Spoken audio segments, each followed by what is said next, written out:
Je vous propose qu'on passe du coup au témoignage de Dorian. Bonjour à tous. Du coup, je vais vous présenter en partie rapidement sur un petit quart d'heure le projet qu'on a chez nous sur notre ferme, qui est support à échange, à discussion. Ça va être assez rapide, il ne faudra pas hésiter à me demander si vous voulez qu'on aille plus loin sur certains points pour présenter notre projet. Tout d'abord, on est donc Dorian. Moi, je suis pour mon parcours, et ça joue un peu sur la présentation du projet que je vais avoir ici.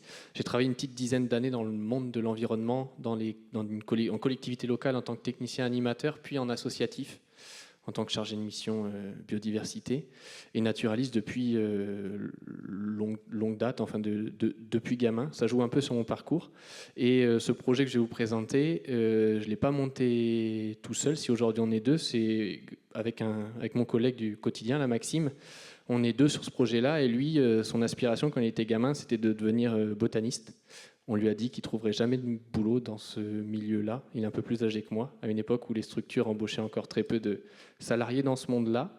Et du coup, il s'est orienté sur l'horticole, sur le maraîchage, et aujourd'hui sur de la gestion de végétal spontané sur une ferme d'élevage. Enfin, voilà, pour le parcours, ça joue aussi sur notre histoire et sur notre témoignage que je vais vous présenter aujourd'hui.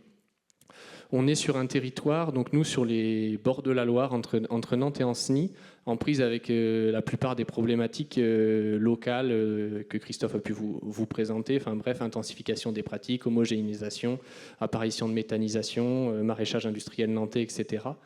Et nous, on est arrivé là-dessus avec une volonté de renouvellement, mais aussi une volonté de durabilité, de transmission et de transition agricole sur notre territoire. Parce qu'on est arrivé sur un territoire sur lequel il y avait beaucoup de cédants. Christophe le disait tout à l'heure, beaucoup d'agriculteurs partent en retraite, ne trouvent pas forcément de repreneurs. Et pour autant, il y a des systèmes et des milieux naturels, semi-naturels, on les appellera comme on veut, qui sont intéressants. Et on a voulu s'insérer dans ce milieu-là pour monter un projet et développer un outil de production autour de ça. Et puis avec tout ce qui va aujourd'hui, qui a le vent en poupe, et dans lequel on croit, la consommation locale, la vente directe, les échanges entre producteurs avec les consommateurs, et remettre l'agriculture au centre des choses d'un point de vue économique, d'un point de vue écologique et aussi d'un point de vue social dans notre projet. L'aventure, elle a commencé en novembre 2018, donc on est une ferme assez récente. On parlera de quelques chiffres économiques tout à l'heure qu'on peut commencer à avancer, mais voilà, sur une installation en élevage, c'est des choses qui mettent longtemps à rouler, même si on commence à avoir des chiffres assez rapidement. Donc on a commencé, la ferme a commencé en 2018 par un portage d'activité avec la SIAP, la coopérative d'installation en agriculture paysanne, un portage d'activité qui a permis à Maxime de se lancer pour une installation en entreprise individuelle. Puis aujourd'hui en création avec une EARL pour lancer cette ferme-là. Donc on est sur une ferme avec différents milieux, différents écosystèmes en tant que tels. On a à la fois une partie de la ferme dans la vallée de la Loire, soit sur une île de Loire, soit sur une fausse île de Loire. Enfin bref, le fleuve avec ses aléas crée ponctuellement, de manière saisonnière, un certain nombre d'îles. Enfin, on est sur le limageur du fleuve, et un îlot sur lequel on a le siège d'exploitation qui est un peu différent. On est sur des coteaux secs et bocagés, un peu à l'image de ce que Solène vous a présenté ce matin pour la RNR de la Chaufetière, pour les types de milieux. Et du coup, un parcellaire très diversifié. Et la caractéristique principale, c'est qu'on n'a ou quasiment que des milieux naturels et du coup des prairies naturelles. C'était une volonté du projet, et les quelques prairies les quelques milieux qu'on a récupérés qui étaient labourables, on les a remis en prairies naturelles totalement sur l'ensemble de la ferme. On est sur un certain nombre de zonages environnementaux, SNIEF, mais aussi toute la ferme en espace naturel sensible et dans la zone Natura 2000 pour ce qui est dans la vallée de la Loire, de Nantes au Pont de C. Par vue aérienne, parce que parfois ça parle aussi en termes de paysage. Voilà la SAU de la ferme. Aujourd'hui, on est sur 140 hectares, presque 200, parce je vous expliquerai tout à l'heure, mais on augmente aussi les surfaces pour extensifier nos pratiques au maximum et avoir une gestion d'espace et une gestion d'ensemble. Vous avez le bourg, du coup, un beau petit bourg de 2000 habitants au cœur. Et puis, on voit en bas à gauche, là, plutôt la vallée maraîchère nantaise qui est vraiment juste à nos portes. Un golfe dans le milieu, et nous on est autour sur une logique d'îlot et de préservation de grands espaces avec les coteaux qu'on voit au sud sur une rivière qui fait la limite, la frontière entre la Loire-Atlantique et le Maine-et-Loire. Sur cette ferme-là, donc une ferme 100% en élevage, on a développé 3 ateliers, un atelier bovin, un atelier ovin et un atelier de poules pondeuses. Et on est parti sur cette ferme-là. On n'avait pas le choix quelque part en fait dans la transmission de la récupération de la ferme. Quand Maxime est arrivé en 2018, il y a eu 1 an et demi sans activité sur la ferme. Forcément, des milieux naturels comme ça en déprise, il n'y avait plus grand monde. Un cédant qui avait vendu tous les animaux, tout le matériel, il restait plus, et encore la ferraille parce que ça a de la valeur, mais plus de clôture, plus rien. Et du coup, il a fallu repartir de zéro. Donc l'avantage, c'est qu'on a pu repartir comme on voulait. Le désavantage, c'est qu'il y avait tout à construire sans avoir de choses à disposition de base. Et du coup, une des volontés qu'on avait aussi, c'est de repartir en race ancienne, en race domestique menacée, plus ou moins. Mais du coup, on est reparti avec des brebis solognotes et la vache locale du secteur, qui est la vache nantaise que vous avez en illustration juste ici.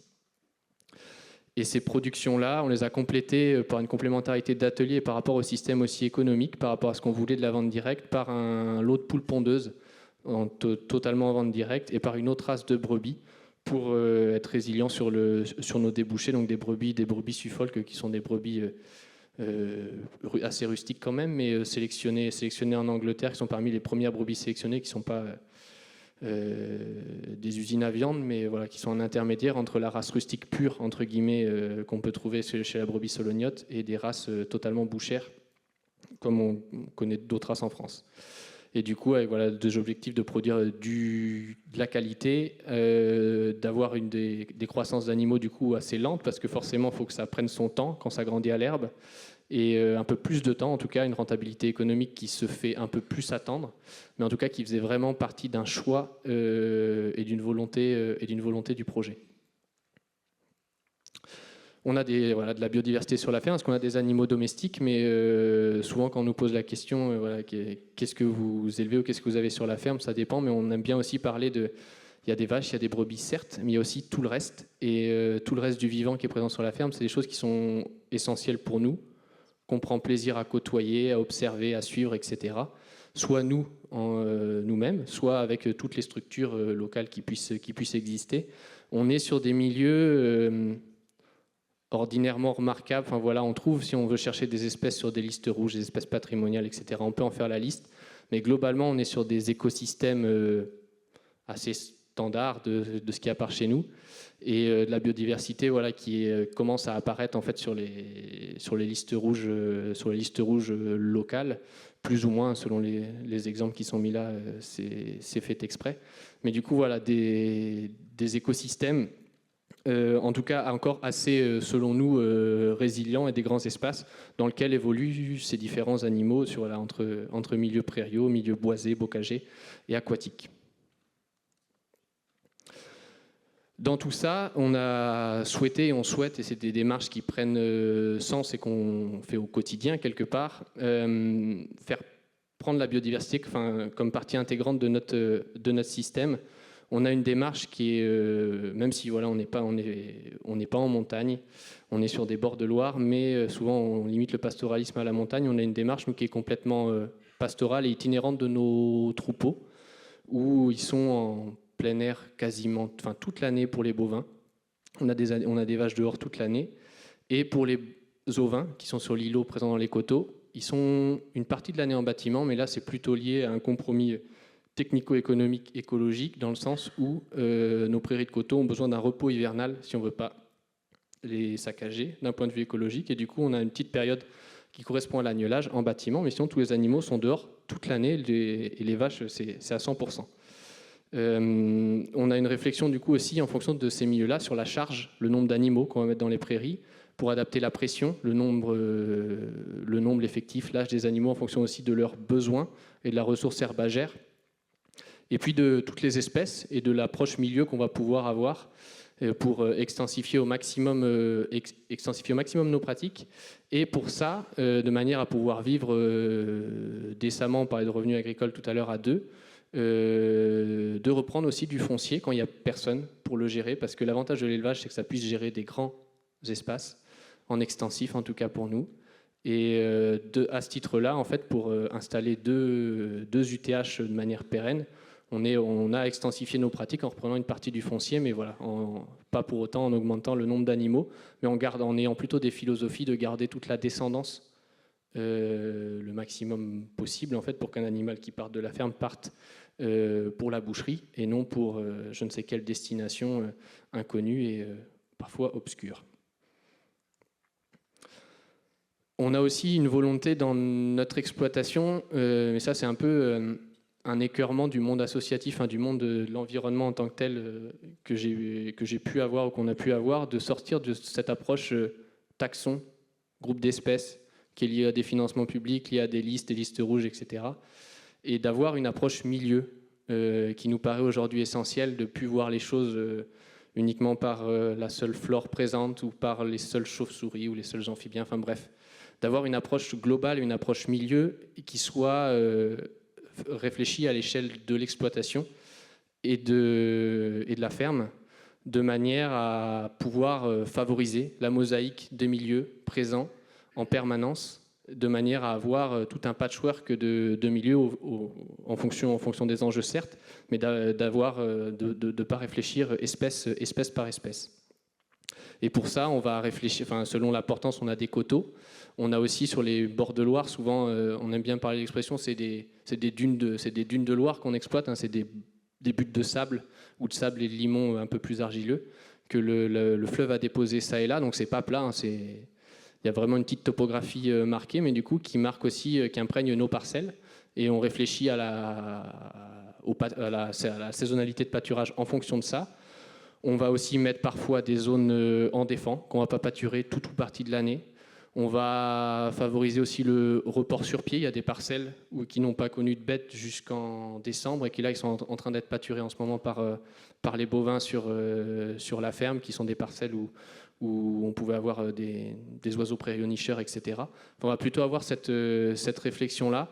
Et la réflexion aussi, on a pas mal d'enjeux nous liés au milieu par rapport à un habitat de prairies de fauche qui est intéressant, mais du coup à mixer fauche et pâturage dans ces différents milieux.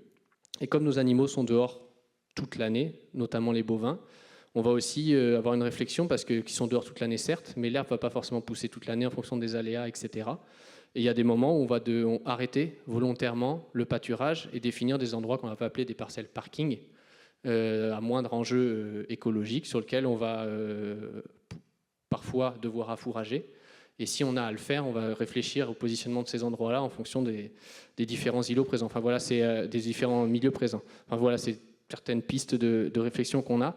On est dans la zone Natura 2000 aussi, donc on a des contrats MAEC que vous connaissez sans doute tous très bien. Mais c'est pas parce qu'on a des contrats MAEC, on va y souscrire, mais pas pour toutes les parcelles. Et si on y souscrit, c'est pas parce qu'on y souscrit qu'on va forcément aller chercher les primes les plus élevées, enfin les plus avantageuses. On va vraiment réfléchir à mixer aussi ce type de contrat de manière à favoriser la mosaïque d'habitat et de ne pas forcément avoir la logique de fauche tardive, de ne pas avoir du tout même la logique de fauche tardive partout, mais plutôt d'avoir une mosaïque des milieux pâturés, des milieux fauchés très tôt, des milieux fauchés tard, de manière à avoir cette réflexion sur l'ensemble de la ferme. Donc, quel lien avec la rentabilité économique de l'exploitation? Parce que tout ça, voilà, c'est des principes, c'est des choses qu'on expérimente on a expérimenté de plus ou moins depuis 5 ans sur la ferme. Aujourd'hui, ça nous permet, on est sur des prairies naturelles, on parlait des charges, c'est vrai que la végétation naturelle, elle est plus technique à appréhender, parce que certains changements on peut facilement dégrader une flore prairiale. On peut facilement la faire changer. Par contre, la reconstruire, c'est parfois un peu plus compliqué. C'est un peu plus technique, en tout cas, que de simplement se dire on passe un outil, on met du régrat-trèfle derrière, avec des prairies temporaires, ce qui est souvent décrié un peu dans les fermes CIVAM, entre guillemets.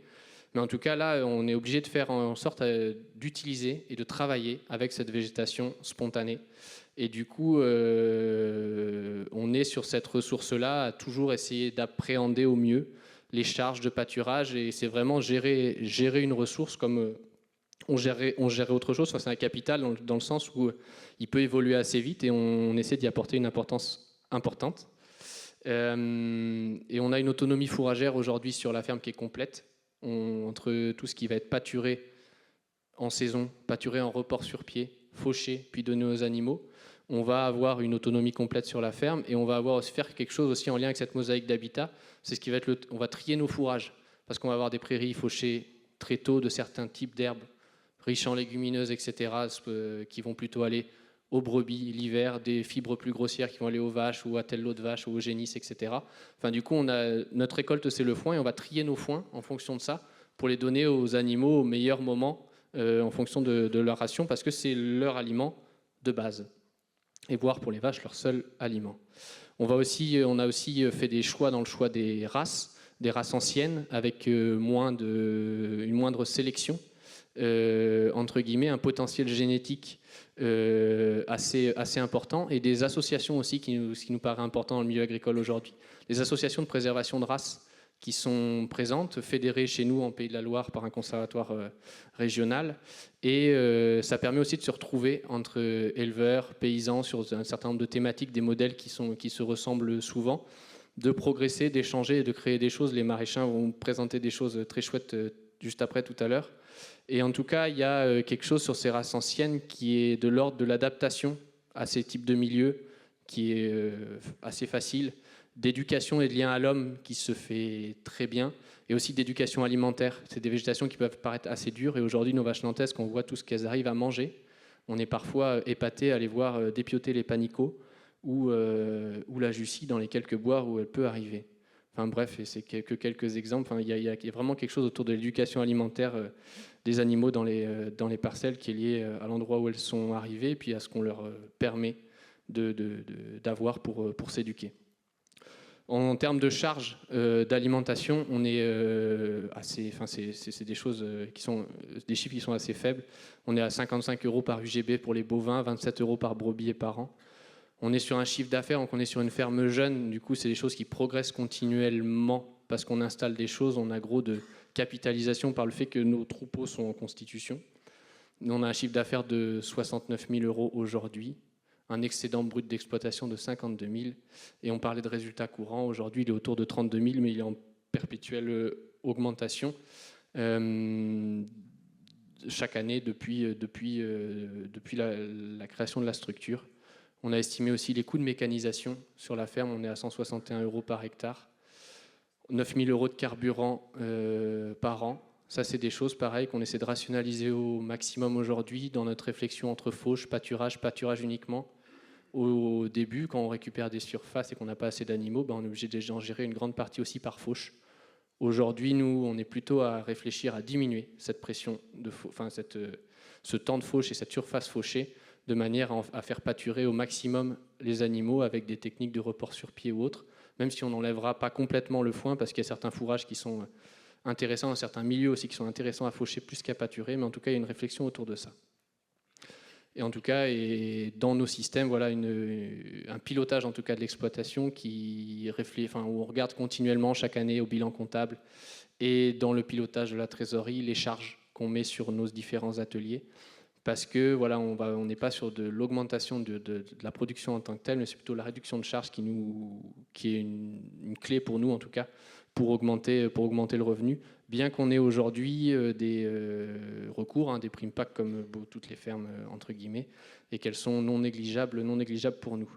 Autre chose qu'on a fait sur la ferme, c'est un bilan carbone dans le cadre, avec le CRAPA, le conservatoire régional des races domestiques, avec un outil qui s'appelle Dialecte, édité par Solagro. Et du coup, au total, c'est un indicateur, c'est critiquable comme beaucoup de choses, mais il sort qu'un kilo de viande ou 2 produits sur la ferme, ça permet l'équivalent d'un stockage de 4 kilos de carbone. Enfin, ces réflexions-là, c'est des choses, même si elles sont critiquables, qui nous questionnent et sur lesquelles on tente d'avoir des clés de compréhension et sur lesquelles on ouvre et on donne toutes les informations sur la ferme parce que ça nous paraît important au même titre que d'autres choses d'un point de vue social, économique, écologique, etc. Et du coup, des revenus et des prélèvements qui sont en augmentation chaque année, en tout cas pour le moment, jusqu'à une stabilisation en termes par rapport à la croissance des cheptels. Mais en tout cas, voilà, on est là-dessus aujourd'hui sur la ferme.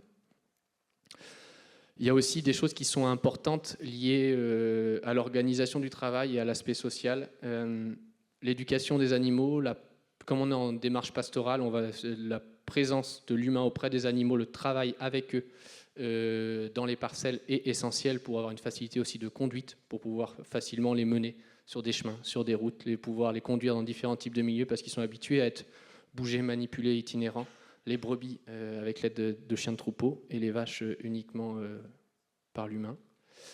On est 2 aujourd'hui sur la ferme, c'est une volonté aussi de pouvoir partager, nous 2, les mêmes tâches de manière à ne pas être irremplaçables et de permettre, comme aujourd'hui, de pouvoir me déplacer sans souci en me disant que le reste de la ferme est géré et inversement, d'avoir une logique de temps libre qui est importante aussi dans le calibrage du projet et d'ouvrir la ferme. C'est quelque chose qui nous est cher aussi, qui est cher plus globalement à un certain nombre de fermes et au réseau paysan de nature. Mais on ouvre la ferme voilà, aux classes, aux écoles, globalement de la maternelle jusqu'aux étudiants de licence, de master, des stagiaires qu'on a tous les ans, des sorties grand public qu'on organise sur la ferme. Enfin, il y a toute une démarche d'ouverture. La ferme, je ne vous l'ai pas dit, mais le siège est à moins d'1 kilomètre du bourg. De voir des œufs en permanence, en accès libre, en vente directe sur la ferme, qu'on soit là ou pas là. Enfin, il y a toute une démarche qui est mise en place autour de ça pour réouvrir ce milieu agricole, enfin, en tout cas réouvrir notre ferme. Et le SEN dans tout ça, parce qu'on travaille beaucoup, de plus en plus, en tout cas avec le SEN Pays de la Loire, qui nous concerne. Voilà. Initialement, mon collègue Maxime, le foncier, c'est le nerf de la guerre, on a entendu pas mal parler ce matin. Mon collègue, quand il est arrivé sur la ferme, 1 an et demi sans activité, je vous le disais, une annonce de la Chambre d'agriculture qui disait une ferme de 140 hectares à reprendre. Entre le moment où il s'est dit peut-être que, et le moment où il est arrivé, il n'y en avait plus que 96. Enfin, il n'y en avait plus que 60. Plus que 60, et c'était déjà en train de se faire rapiécer par les uns, par les autres. Et collé au siège d'exploitation, il y avait des coteaux où il y avait un frigoriste qui voulait planter des douglas et faire un domaine de chasse. Et là, la réactivité de la SAFER nous a bien servi. On en parlait ce matin de son rôle de la SAFER, on peut le décrier parfois. En tout cas, c'est des histoires humaines aussi et des liens. Enfin, en tout cas, nous, avec notre conseiller local, ça a permis d'avoir une très bonne réactivité rapide pour préempter ce qui était hyper important à la création de la ferme, 23 hectares qui collaient la SAU et qui permettait de lancer tout simplement l'activité et le projet. Et de là, on le disait, les SEN siègent dans les SAFER. On connaissait par le monde de l'environnement le SEN Pays de la Loire. Il y avait un lien entre SEN et SAFER du coup important, entre nous et le SEN, et on s'est dit que ça pouvait être aussi l'opportunité de rapprocher un peu tous ces mondes-là. Nous, on n'a pas d'aspiration, on n'a pas d'aspiration à être propriétaire foncier pour être propriétaire foncier. Par contre, on a une aspiration à ce que monde agricole, monde de structure environnementale se rapproche, travaille dans le même sens. Et à ce titre-là, on a travaillé avec le SEN Pays de la Loire pour voir si ces 23 hectares-là, qui avaient été préemptés en portage foncier par la SAFER pour une durée de 3 ans, ne pouvaient pas être achetés par le Conservatoire des espaces naturels de Pays de la Loire par rapport à notre projet et la cohérence qu'il avait. Par rapport à certaines espèces, on en avait et des enjeux, mais voilà, une biodiversité ordinairement remarquable, sans plus. Et notre SEN local avait déjà une implication assez forte, dans le sens où il est animateur du site Natura 2000 de la Loire au Pont de Cé, qui a un projet avec Pasto Loire et une déclinaison locale sur le domaine public fluvial géré par VNF juste à côté, et qui avait des projets communs avec le conservatoire régional, le CRAPAL, le conservatoire régional des races menacées, domestiques menacées en Pays de la Loire. Du coup, l'achat des terrains a fini par se faire en juillet 2023 par du coup, des sous qui sont allés chercher à différents endroits, terre de liens, agence de l'eau, plan de relance, etc.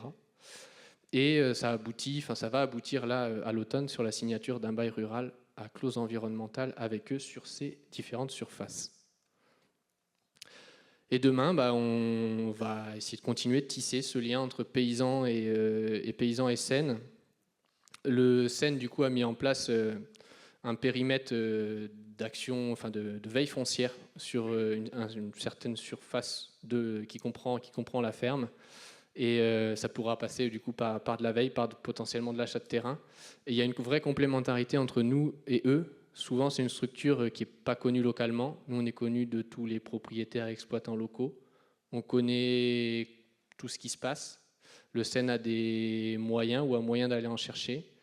Et du coup, il y a un vrai partenariat et une vraie efficacité, en tout cas, à avoir de ce point de vue-là. Et puis, sur les terres qu'on récupère, là, on va border du coup le domaine public fluvial. Et avec nos 2 cheptels, donc bovins, ovins, il y a des vraies perspectives de discussion qui ont déjà commencé pour gérer le domaine public fluvial en lien avec le projet Pasto-Loire.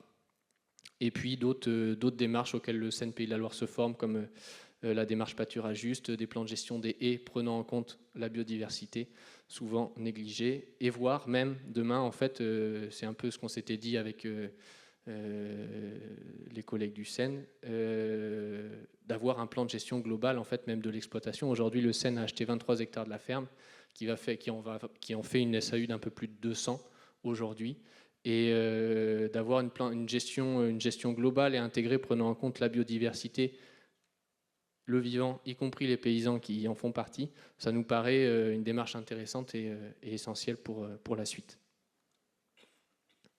Voilà. Merci Dorian. Est-ce qu'il y a des questions? Oui, oula, il y en a. Oui. Il y en a beaucoup. Hop, je vais commencer par là. Oui, c'est pas tellement une question, c'est peut-être pour compléter ce que tu as dit sur le Seine. Effectivement, on a une convention avec la SAFER. Ça fonctionne très très bien.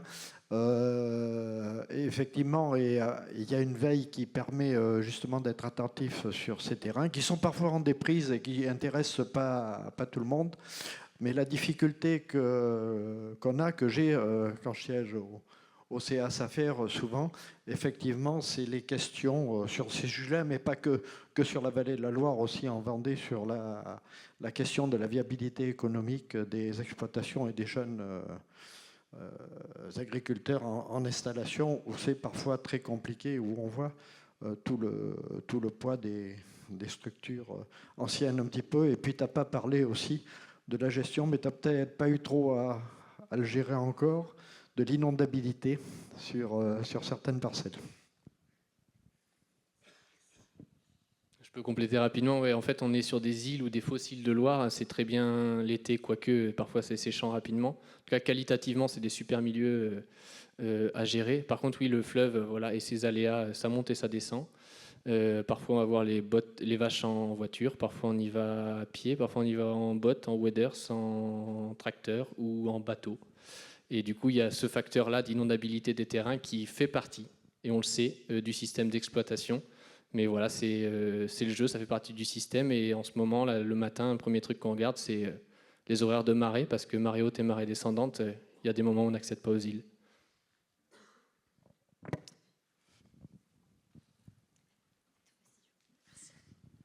Alors, j'aurais plusieurs questions. La première, est-ce que vous êtes endetté par rapport à l'achat du cheptel? Et justement, je pose la deuxième question en même temps. Tu nous as pas dit, enfin, il me semble pas que tu nous aies dit combien tu as d'animaux. J'ai pas parlé du nombre d'animaux. Aujourd'hui, sur 220 hectares, on a 35 mères et la suite. Donc ça fait une centaine de bêtes à cornes, parce qu'on garde les bœufs, on garde les génisses. Et on a 140 brebis. Ouais. Avec la suite, ça fait autour de 200 animaux. Et donc, est-ce que vous êtes endetté? Et on a emprunté. La ferme aujourd'hui, la structure n'est pas endettée en tant que telle. On a emprunté et on a des emprunts sur le dos forcément, parce que quand il n'y a plus de matériel, plus d'animaux et qu'on est non issu du milieu agricole, on souscrit des emprunts. On essaie forcément de les réfléchir par rapport au prévisionnel pour que ce soit viable et qu'on en sorte le plus vite possible en diminuant les charges. Mais forcément, on emprunte pour créer la chose, parce que soit on a les moyens quand on arrive, soit on part de pas grand-chose. Mais en tout cas, c'est un choix de partir et de se lancer, tout en le rationalisant et voilà, en essayant de sortir de cette démarche d'endettement le plus vite possible, quoi. Mais aujourd'hui, la ferme est viable et on n'a pas de soucis autour de ça. Et qu'est-ce qui vous rapporte le plus entre les brebis, les bovins et les volailles? Eh bien, aujourd'hui, en fait, on n'est pas éleveur de poules du tout, voire techniquement, c'est même ce qu'il y a de moins intéressant. La poule, c'est un produit d'appel qui est super intéressant. Par contre, pour que les gens ils viennent acheter un produit du quotidien à la ferme, que tout passe en direct, qu'on fasse les marchés toutes les semaines. Et là, on a 100% de la vente en vente directe. Et aujourd'hui, c'est 40% des produits, c'est lié aux œufs. et pas encore aux bovins et aux ovins, parce que forcément, en constitution de cheptel, ça met du temps à rouler. Et par contre, c'est un super atelier en fait, de lancement qui fait partie du système global de l'exploitation. Demain, c'est pas dit qu'on l'arrêtera pour autant, parce qu'il y a, tout un lien social, en tout cas, autour de ça. Mais peut-être, on verra comment on est là-dessus. Mais aujourd'hui, sur les produits, 40% c'est de la poule pondeuse. Et le reste, c'est moitié-moitié bovin-ovin. Moi, j'avais une question sur le temps de travail. Enfin, combien d'heures par semaine vous faites? On regarde, et ça c'est important. Au début, quand Maxime il a commencé, c'était 24 heures sur 24, 7 jours sur 7, forcément. Quand tu reprends une ferme, que tu lâches tes animaux et qu'ils se retrouvent dans les lotissements, ça commence mal. C'est très bien, c'est la meilleure carte de visite pour les voisins en tout cas. Pour l'aspect social, c'est génial. Mais en tout cas, il y a une réflexion autour de ça, parce que il faut faire attention à bien gérer ça et à pas s'épuiser autour de ça. Et de là, en fait, l'avantage d'être deux, ça a commencé à un jour de repos tous les 15 jours. Puis là, on est à un week-end de 2 jours tous les 15 jours, ou un jour de repos par semaine, 3 semaines de repos par an. Enfin, en tout cas, on réfléchit ça. Après, quand on est là, on est présent. Et autre chose que j'ai pas dit, pour amorcer en fait ce type d'élevage, parce que forcément, ça peut faire peur aussi de se lancer en élevage comme ça.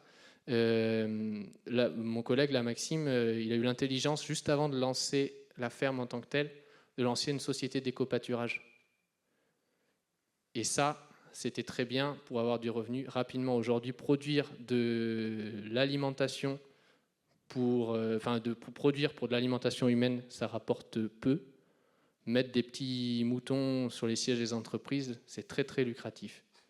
Et du coup, l'avantage de ça, c'est que ça tourne très rapidement. Aujourd'hui, l'éco-pâturage existe encore, et il y a pour projet d'être arrêté en 2024. Mais en tout cas, c'est ce qui a permis, en tout cas, parce qu'au début, même si le revenu d'exploitation augmente, c'est pas pour autant que la disponibilité, les prélèvements sont là, parce que le revenu, il court avec des cornes dans les champs ou avec de la laine. Et en tout cas, ça a permis, en tout cas, d'amorcer pour avoir de la trésorerie et des prélèvements directement. Et en termes de nombre d'heures par jour, par semaine, eh bien, on est sur le reste, on est à 10 heures par jour, quoi. Mais voilà, on rationalise au maximum, et le fait d'être deux, c'est un qui va commencer plus tard ou l'autre qui va finir plus tôt, etc. Organisation du travail, c'est un peu le maître mot en fait. Parce qu'on peut s'épuiser à mal, entre guillemets, si on s'organise bien, on arrive à... Et on le voit même nous-mêmes, quand on est dans des grosses périodes de rush, et qu'on est à courir à droite à gauche, on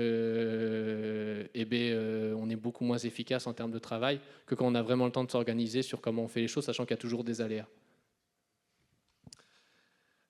Du coup, à mon tour pour la question.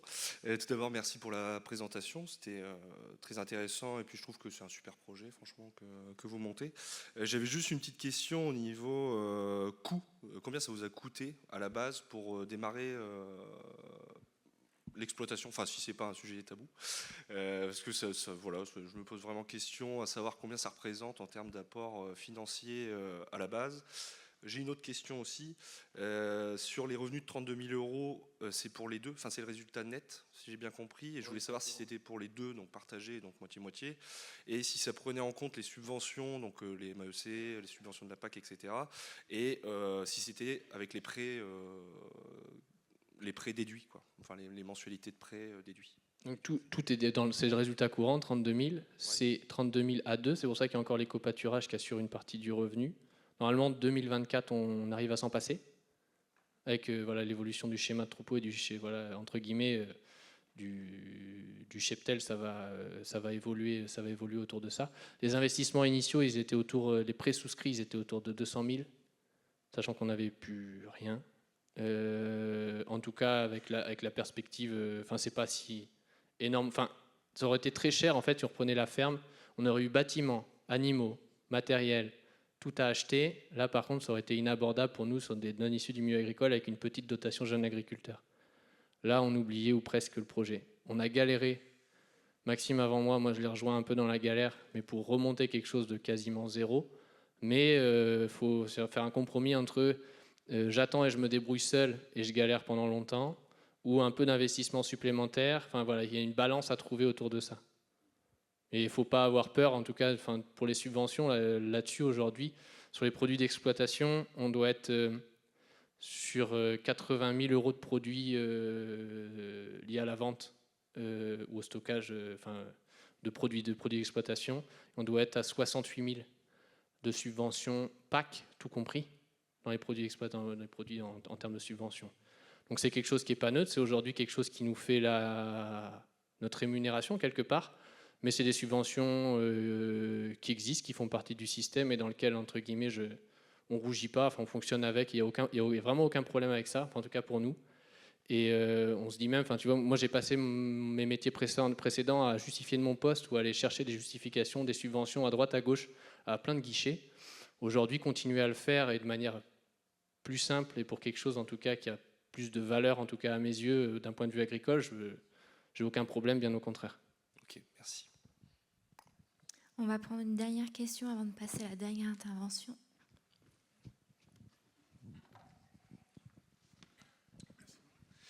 Merci pour votre intervention. Je vous trouve particulièrement courageux de vous lancer dans quelque chose qui, pour moi, fait vraiment sens à l'heure actuelle. Je voulais juste, parmi les 50 questions que j'aurais aimé vous poser, vous en poser juste 2. Dans ce que vous nous montrez comme espèces, on a quand même beaucoup d'espèces qui sont un peu patrimoniales, alors que vous n'y attachez pas forcément une importance par rapport à l'aspect plus écosystémique. Alors comment gérez-vous, par exemple, la communauté des organismes parasites? C'est une première question.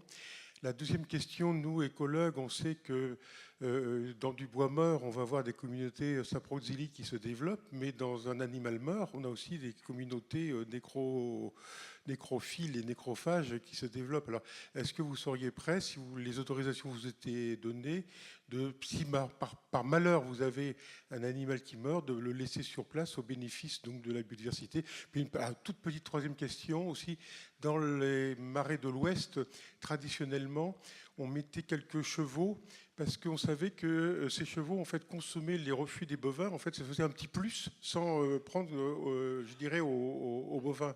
Donc c'est une façon de compléter un petit peu la barre de coupe. Et pour nous, écologues, c'est aussi la chance d'avoir des espèces un petit peu différentes, puisque les champignons des bousses de vache ne sont pas les mêmes champignons des crottins de chevaux, etc. Les insectes coprophages, enfin voilà, il y aurait plein de choses intéressantes aussi, avec 2-3 chevaux qui peuvent apporter aussi un revenu quelque part, hein, parce qu'une jument, ça peut faire des poulains, mais en même temps, ça joue le rôle de consommateur de refus et ça apporte un petit plus en termes de biodiversité. Voilà, c'est juste des petites questions comme ça, mais bravo pour ce que vous faites, hein, c'est fantastique. Merci, je vais essayer de ne pas en oublier. Par rapport aux vermifuges et aux parasites, ça fait partie du système et on vous rejoint complètement. Les bovins, on les déparasite jamais. Donc là, on met 0, rien.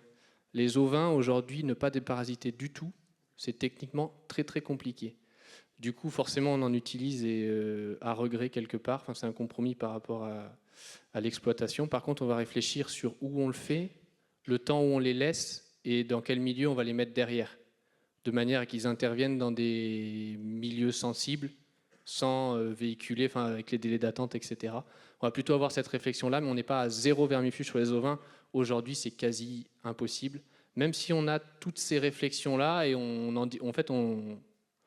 en laisse de côté, voire parfois on fait le choix de ne pas en faire, d'avoir un peu plus de pertes ou une croissance moindre par rapport à certaines choses, mais on est vraiment sur du compromis. On n'est pas à 0 du tout sur les ovins. Par contre, on ne met rien du tout sur nos bovins et ni sur nos poules.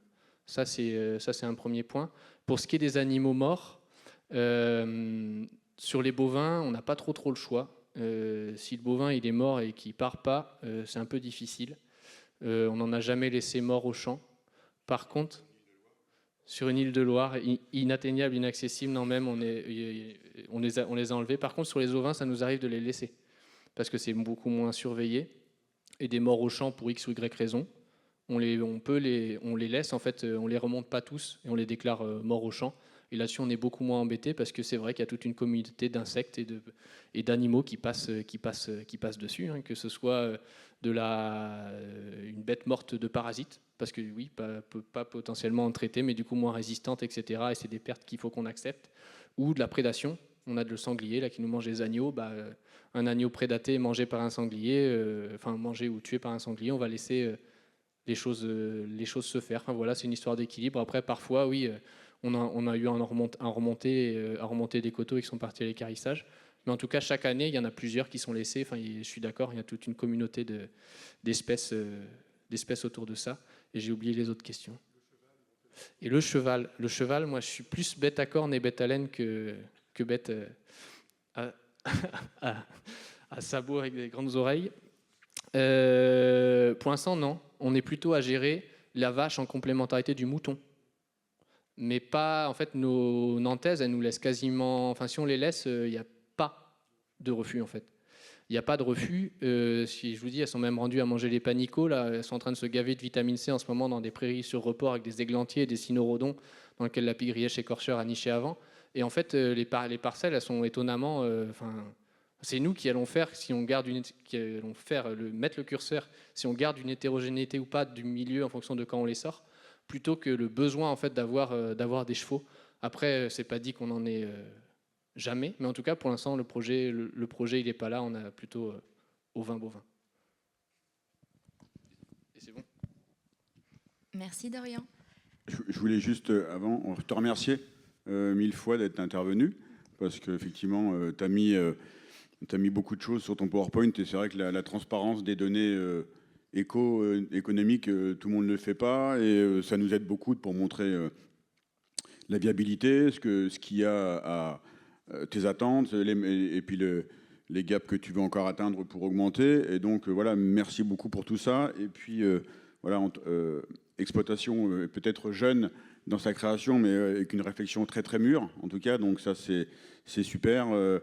Si j'avais le moyen de te cloner pour t'emmener en région centre un peu plus, ce serait pas mal, parce que voilà, je pense que tu as tout compris, et le discours que tu portes, il est vraiment très intéressant. Et après, il y aurait que des gens comme toi, je pense qu'on n'aurait plus beaucoup de boulot, puisqu'effectivement, tu as tout compris, et on a l'impression que tout roule tout seul dans les objectifs qu'on attend, nous, conservatoires, et ce que toi, tu as envie de faire. Donc voilà, encore merci de t'être prêté au jeu, d'avoir apporté quelque chose de concis et complet, et puis d'avoir pu montrer que les objectifs agricoles, agronomes et environnementalistes qu'on porte peuvent être consensuels et converger. Donc voilà, merci beaucoup pour tout ça. Non, merci à vous aussi pour l'invitation, et puis au partenariat, en tout cas nous avec le Conservatoire d'espaces naturels de Pays de la Loire, et puis pour tout le réseau, les réseaux dans lesquels on travaille, notamment Paysans de Nature et d'autres, qui sont aujourd'hui partie essentielle. Et voilà, cette dynamique de réseau, de progrès, d'échange et de passerelle entre tout ça, on en est convaincus et on essaie de pousser dans ce sens-là. Merci Dorian.